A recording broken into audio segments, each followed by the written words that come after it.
Hi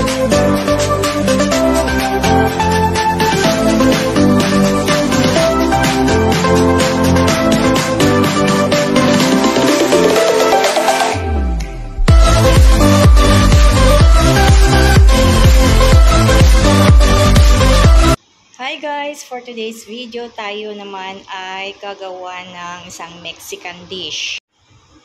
So here are the ingredients. So meron tayong red bell pepper, white onion, coriander leaves, lime, bay leaf, chopped tomatoes, meron din tayong jalapeno, chili, and then we have here chicken breast, at saka yung seasoning natin, black pepper, garlic powder, oregano, cumin, meron din tayong paprika, and cayenne. Pag walang cayenne, pwede rin ng chili powder. And of course, we have here chicken broth, and then black beans, and then sweet corn, olive oil for sauteing, and pasata.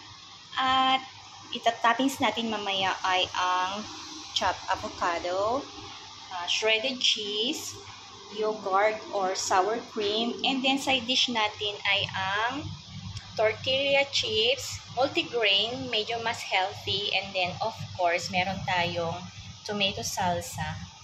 So ayan guys, luto na tayo. So saute muna natin yung onion.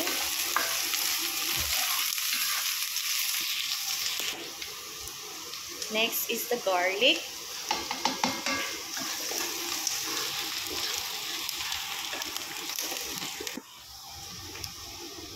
And then yung red bell pepper. And then stir ulit. Next is the tomato. Stir. Maybe around 2 to 3 minutes.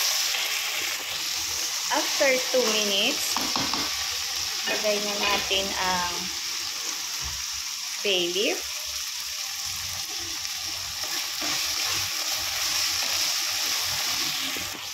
And the next are the spices.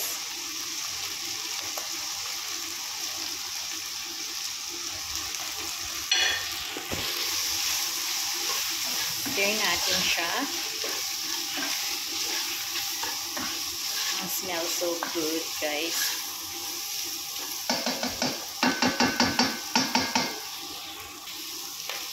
And then let's put the chicken.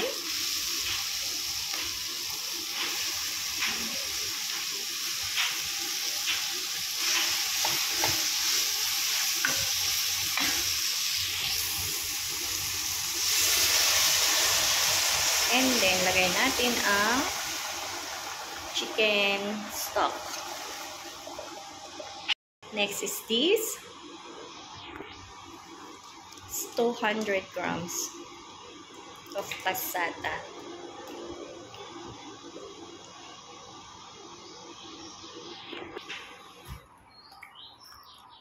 Let it stir.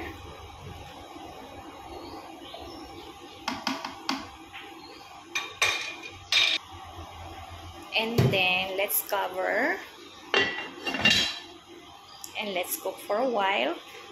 Tapos, lagyan na natin yung corn later. And the black beans. After 15 minutes, guys. Ayan.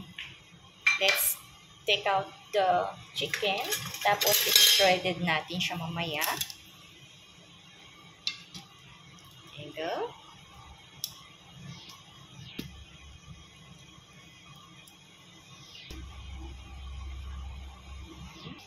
So yan, set aside muna natin. Tapos lagay na natin yung black beans.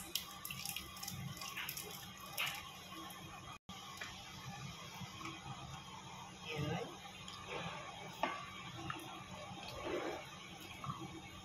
Next, yung corn.